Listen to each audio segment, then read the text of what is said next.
إنما يخشى الله من عباده العلماء.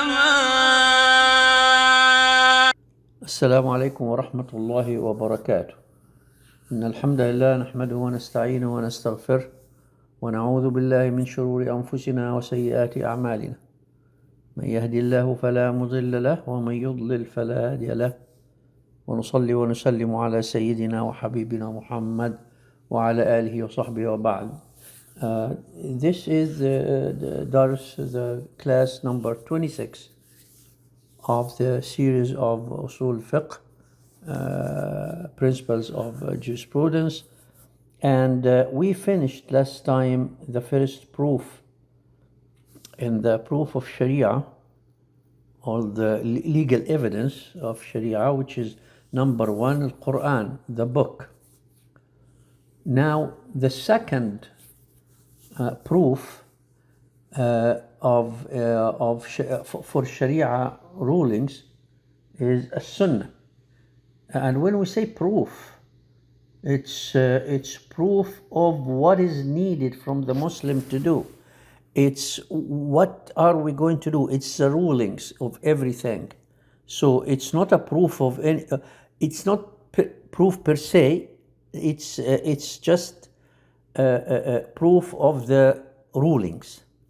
So when somebody say, "Why are you praying like this?" So we say, "Oh, we got it from the proof. The second proof is Sunnah, which is Hadith."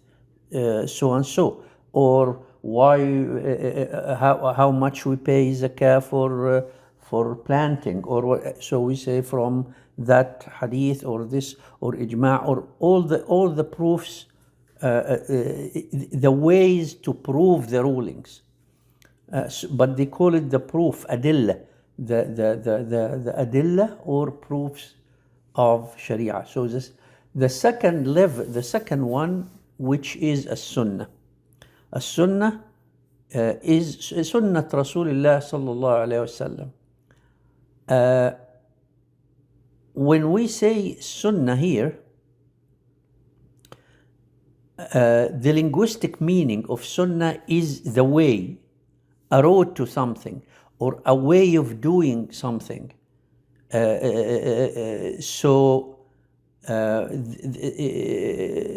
This is the linguistic meaning of Sunnah, and also it has another meaning in Arabic, which is something that continuously being. It happens all the time.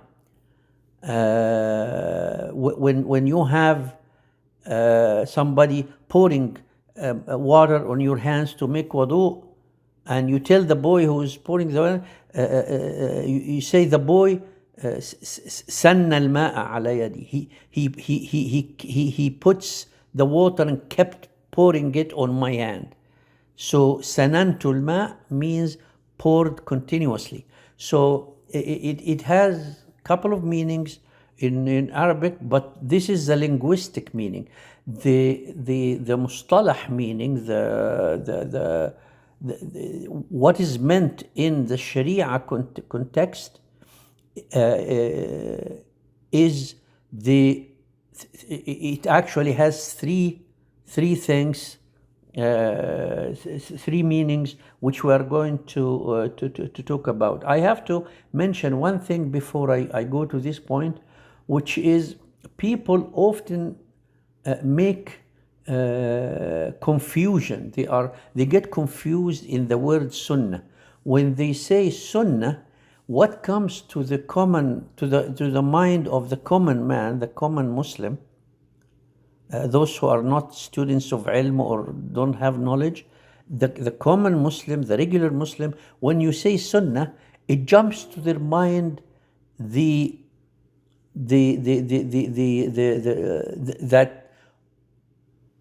it is the mandub, it is the thing that, or the action of that is not obligatory.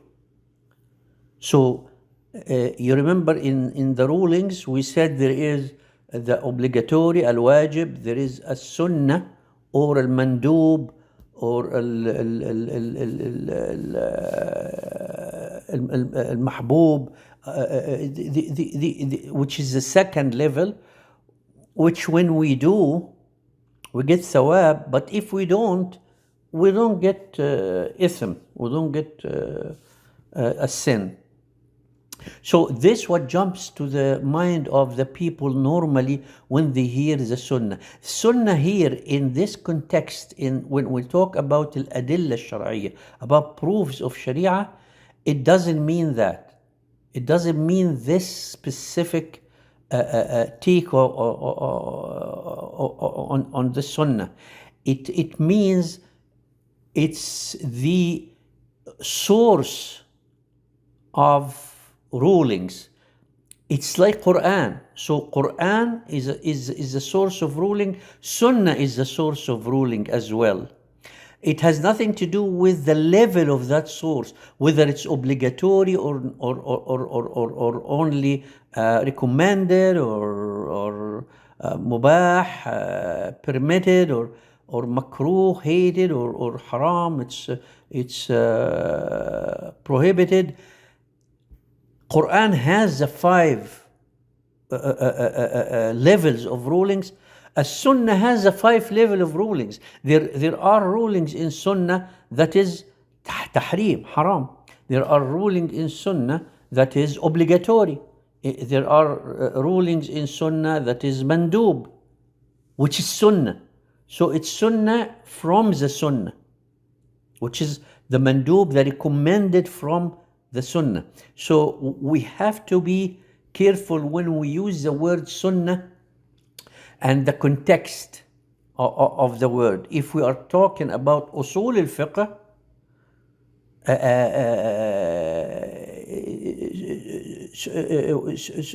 and we are talking in usool about the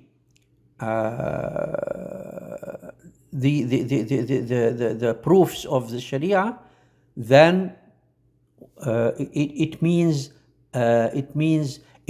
stands after Quran, and it is the mubayyin. It adds to the Quran, and it is a proof like Quran, and it has the 5 rulings. When we talk about the rulings of Sharia, the 5 rulings of Sharia, which is we talked about before, then the sunnah is the second one. It is the recommended, equals recommended. Sunnah, al-mandub, or al-mustahab, the liked. So this distinction we have to carry in our mind. The scholars of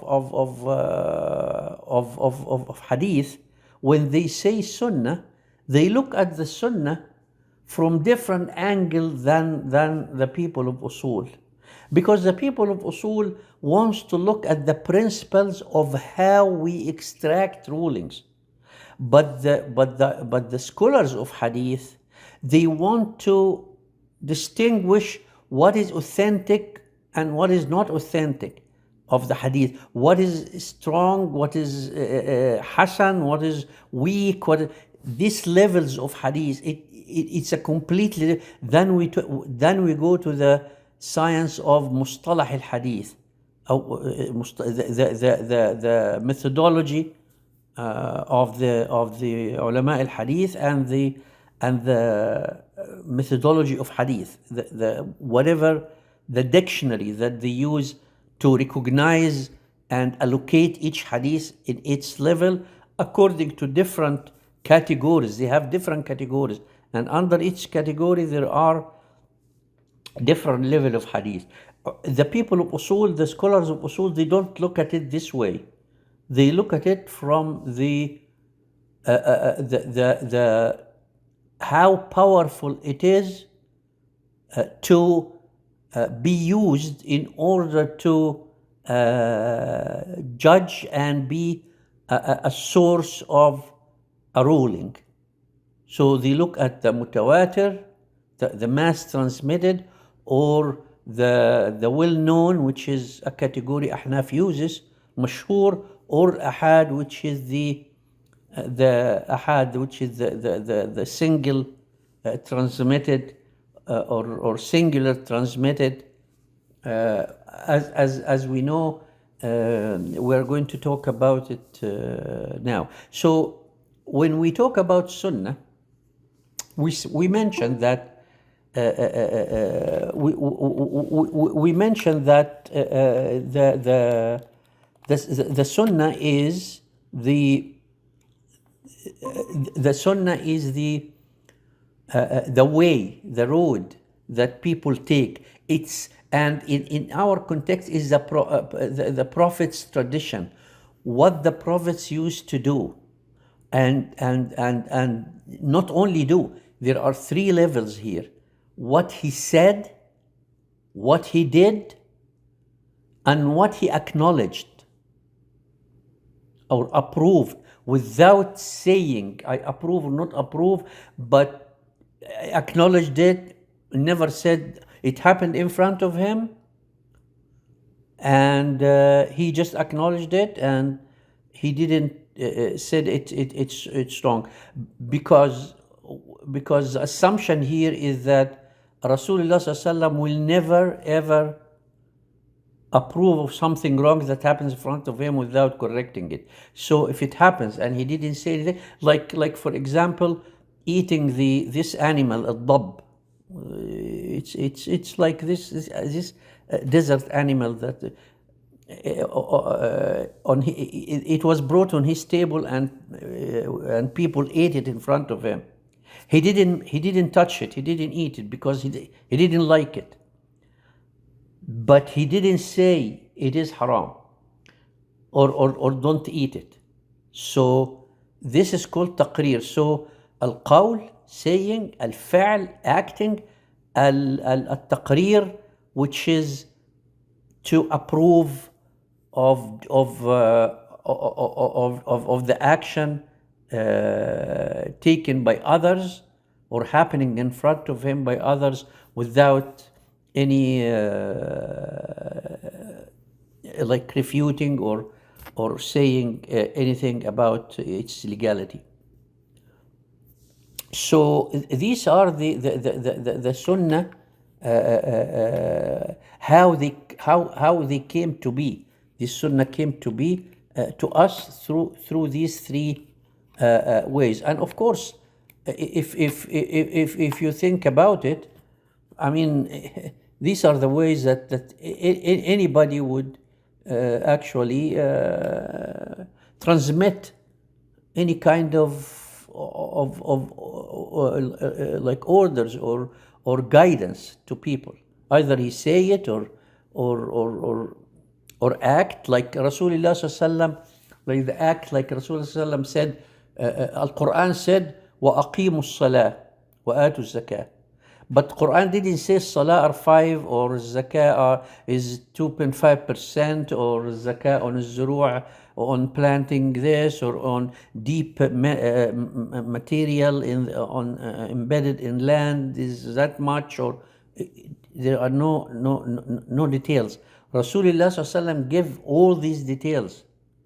So Rasulullah SAW said, Sallu kama ra'aytumuni usalli. Pray, look at me when I'm praying and do whatever I am doing exactly. So he didn't say and then stand up and then bend and then go up again and then go down. There is no hadith like that at all. It's what they saw him. So as-salah, which is the most important thing, it didn't come by the saying actually.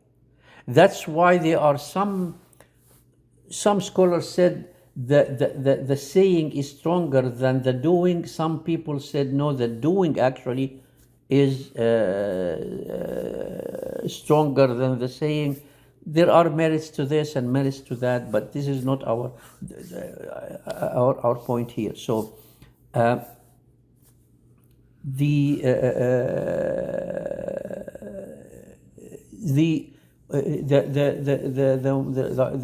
the people of Usool, they looked at the Sunnah in different ways, in different angles, facades of the Sunnah, because anything you can see through different ways of looking at it. You can look at it this way. And why did they look at it in different way? Why not only one way? Because they didn't want to miss anything, miss any correct interpretation, or allocate something or proof in a category that actually it shouldn't be in that specific one if you look at it in a different way, or maybe in a way it is strong in the other way. If you look at it in another way, it might be not as strong, or there are stronger proof than that one. So that's why they looked at it in different. The first way they looked at it in terms of the chain of narrators, the chain of narrators, or the chain of transmitters, that transmission. سند الحديث, we call it سند الحديث. السند is the chain of transmission. In fact, the word sanad in Arabic, it doesn't mean chain.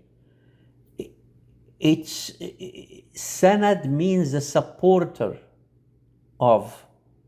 So they called it sanad because they imagine the first one who said it, the last one who said it, is supported by the one who before it. Like they are all standing behind each one's back and supporting him.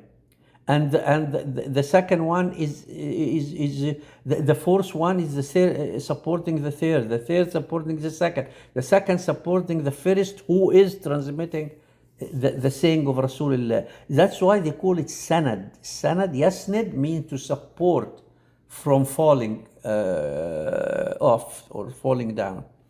So that's the sanad. But because it looks like a chain, they call it chain of transmission in English, chain. So when it comes to the sanad, there are three different levels here. The first level is the tawatur. Tawatur is the mass transmitted hadith. What does it mean, mass transmitted? It means that this hadith was narrated by many people, like 50 people, like 40, like 30. A number, they agreed that to be a mutawatir, it has to be at the first level. You remember when we said the Sahabi is supporting the one after and the one after and after? So in the first level that comes from Rasulullah right away, there were many Sahaba, as many as what is considered enough not to have any kind of doubt of being, it's a lie or anything, because if there is 30 people who said it, there is no chance that they all sat together in the same place and they said, let's change this and let's say it in a different way. At-tawatur is the strongest way. It's the way Quran was actually transmitted to us, بالتواتر. القرآن, قراءة القرآن بالتواتر. Because how many people at the time of Sahaba memorize it, and then they transmit it to a mass, second layer of people, of transmitter, then mass to the third, then mass to the fourth. So it was narrated to us through the mass transmission, tawatur. And tawatur cannot be challenged to the point where they said, if you deny something came in hadith mutawatir, it is a kufr. It's like ayah, because the ayah came the same way. It is different than the other levels we are going to talk about in the levels of hadith. Tawatur is if you come to someone and you say Rasulullah said in al hadith al mutawatir, who was narrated by like khutbat al wada', the khutbah Rasulullah made in his last in Hajj, which he made in the last one. This khutbah was actually transmitted to us through, because it was khutbah to people in Hajj. Many people heard it from the mouth of Rasulullah sallallahu alaihi wasallam. So that is a mass transmission. If somebody said no, he didn't say that, then we say no, here it is, here is the proof. You still say he didn't say it, you say no, I don't accept that, then this is a kufr مخرج عن الملة. To inkar التواتر, to challenge and deny tawatur is kufr. So that is the second one is they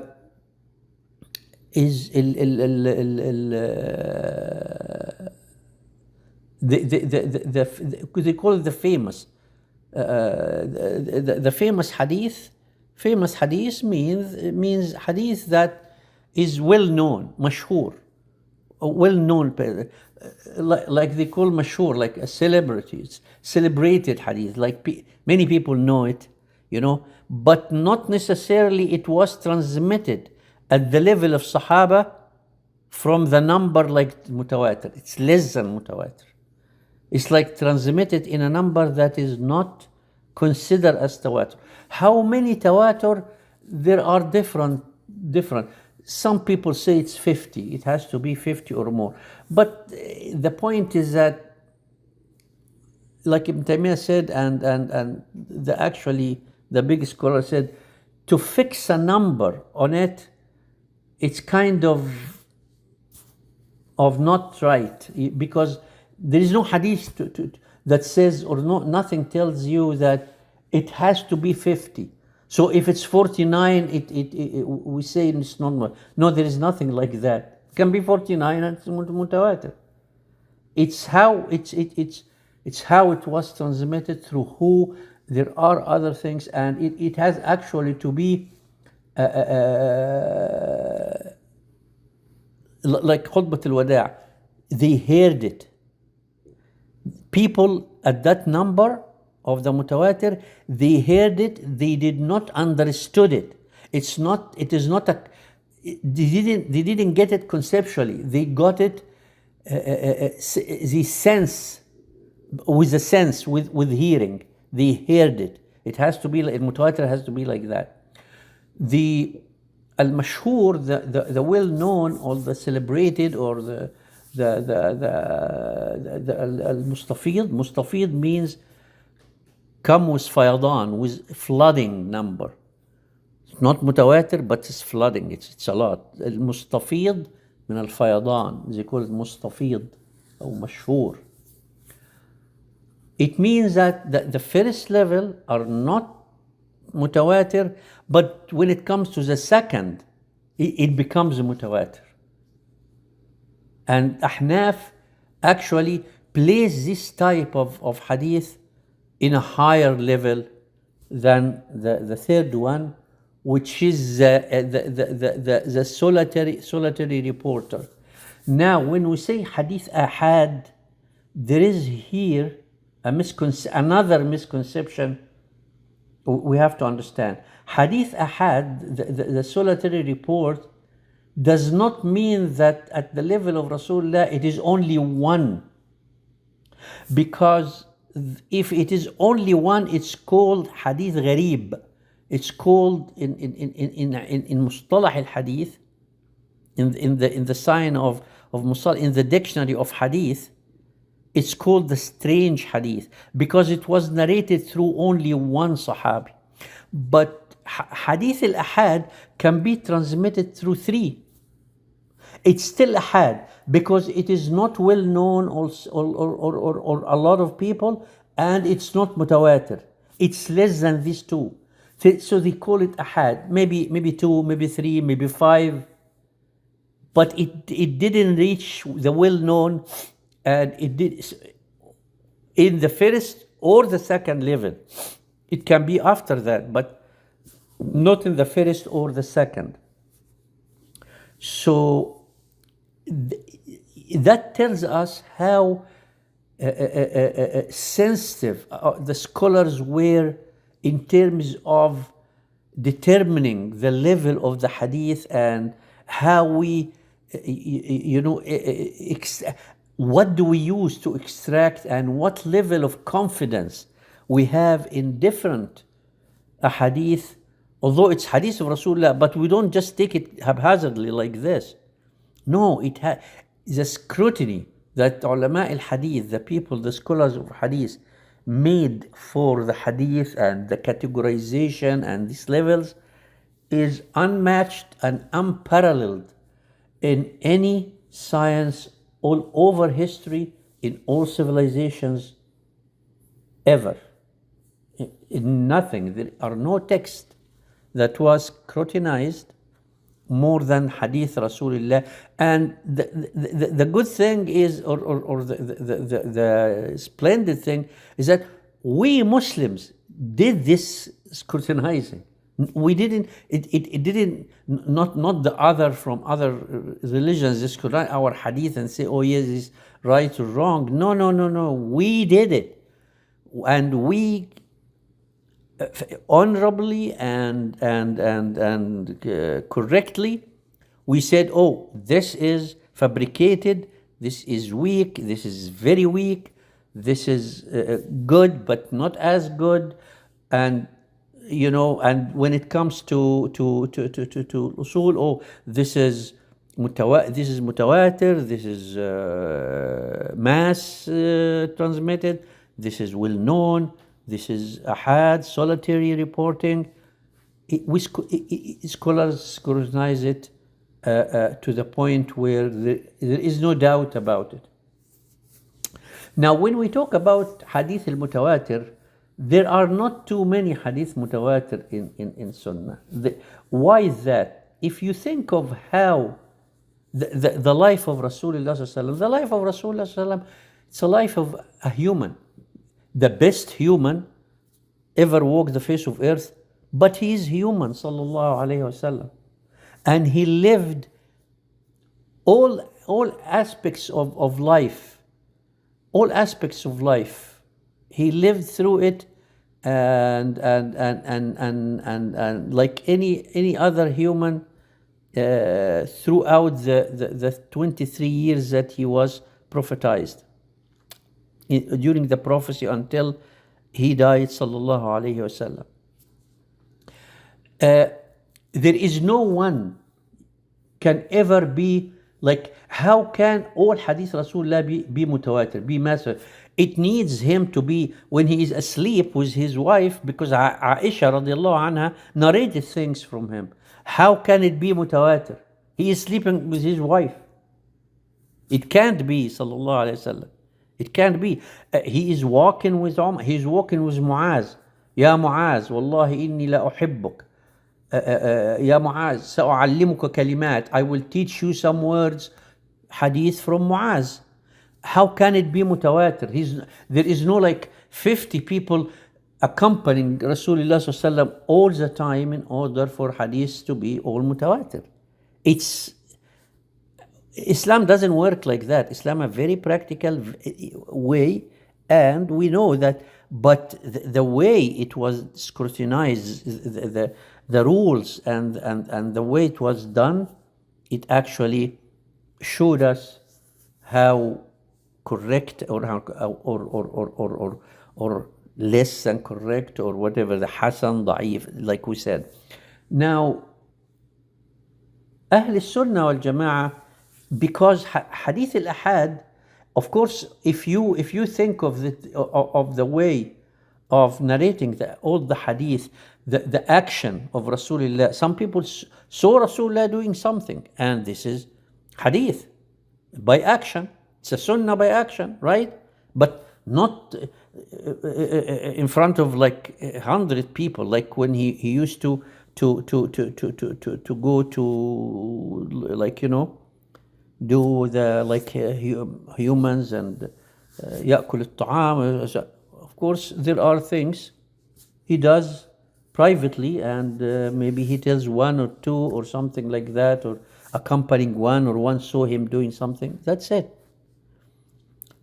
So, because of that, the singular, or the solitary reports, hadith, are compromising like 98% of all the hadith of Rasulullah.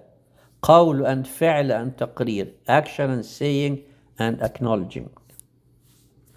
The rest is the mutawatir or mashhur. The mashhur, mutawatir and mashhur maybe 5% altogether, but the rest is 95% is singular. So Ahl Sunnah, the people of Bid'ah, like Mu'tazila or Ash'ari, as he said, they put Hadith al-Ahad down. They said, we do not accept Hadith al-Ahad in Aqidah. Of course, if we look at the singular, the 95% of Sunnah, what are how can we know that, or how do we know that it is correct? We say it has to be transmitted from a person who is adl, like it has to be from a just person. Dabit means he is precise. So he is justful, honorable. He is precise, and the chain has to be connected, one from one, and even they check the word between an, which is called al-an'ana. Yani this from this. So they say from is one thing, and anna, that is different thing. If called that Fulan said is different than from Fulan said, to that extent. Because from is stronger, because it means that it's direct. That it can be direct, and can be that he heard from a third one. The doubt is there. So without any, it has to be without any illah. It has to be without any defect in the hadith. And the defect in hadith, of course, there are العلل, there are a lot of ilal, and there are books, big books, كتب العلل, كتاب العلل لابن أبي حاتم, and there are which states what are the defects that can be in hadith. It's a big science, one of the biggest and one of the hardest. العلل Ahmad ibn Hanbal. So it has to be narrated without any like an upright, trustworthy, precise transmitter, without and the chain is connected without any contradictions or defects. So that's the condition, that's the definition of Hadith al-Ahad al-Sahih. The correct Hadith Ahad has to meet these.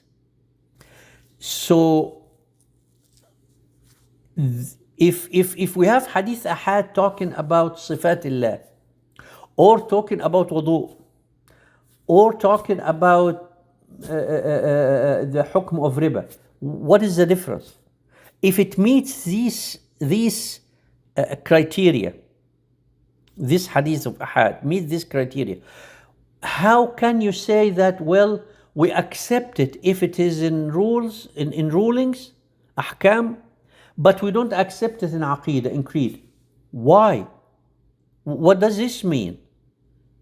It doesn't mean anything. To Ahl Sunnah, Hadith al-Ahad, if the Hadith of Ahad, if it meets these conditions and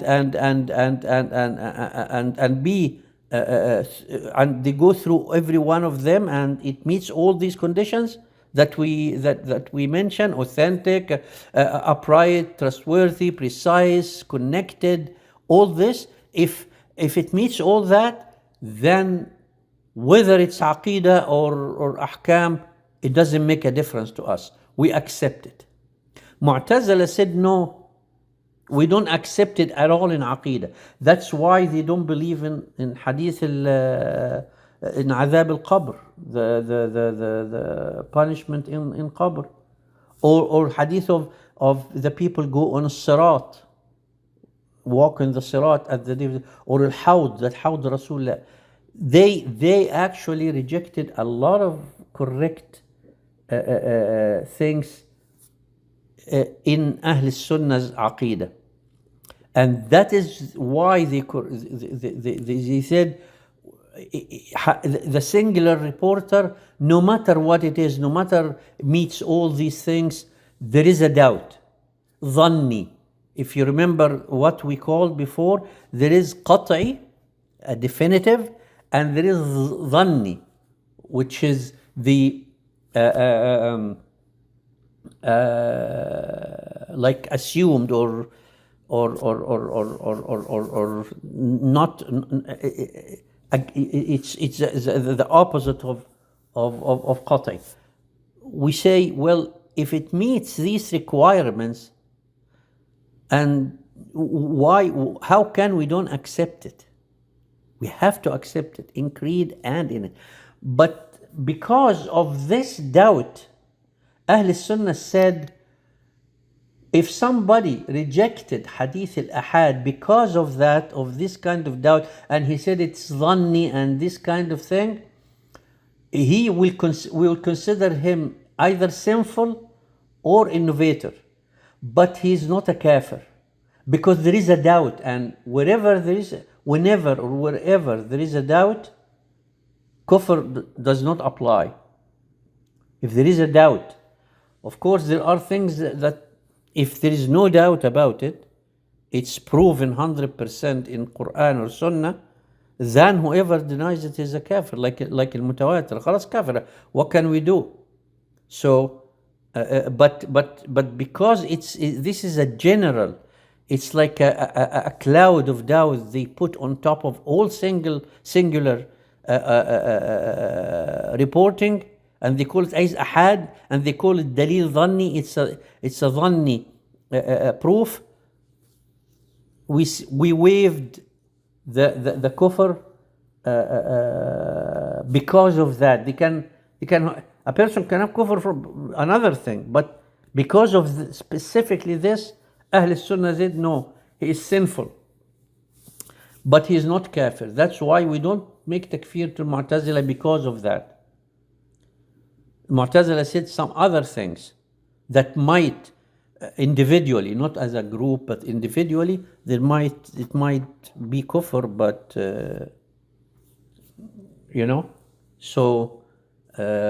so this is hadith al-ahad. So that, having said that, then we have these three categories, like accepted it,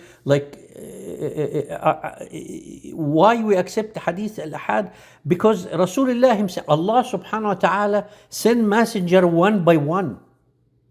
If it is not, if the saying of one person, if the report of a single person does raise doubts, then there is a doubt in every single religion. Then there is a doubt in Ibrahim. Then there is a doubt in Nuh. Then there is a doubt in Lut. And the people of Lut, the people of Nuh, the people of Ibrahim, the people of Quraysh or Rasulullah, all these people have the right to doubt. And they would say, oh, you are only one. How can we accept your report? And you report in Aqidah from Allah. See? It's very simple deduction, very simple logic. Also, Rasulullah himself as well, not Allah subhanahu wa ta'ala is the highest, but Look at Rasulullah, what he did. He used to, like we send Muaz to teach the people in Yemen. One, he used to send to the Tsar, or to Kisra of Persia, or to Najashi al-Habasha. Used to send one person to report when في عام البعوث, when he said his messengers, it was one by one to all the kings and heads of tribes.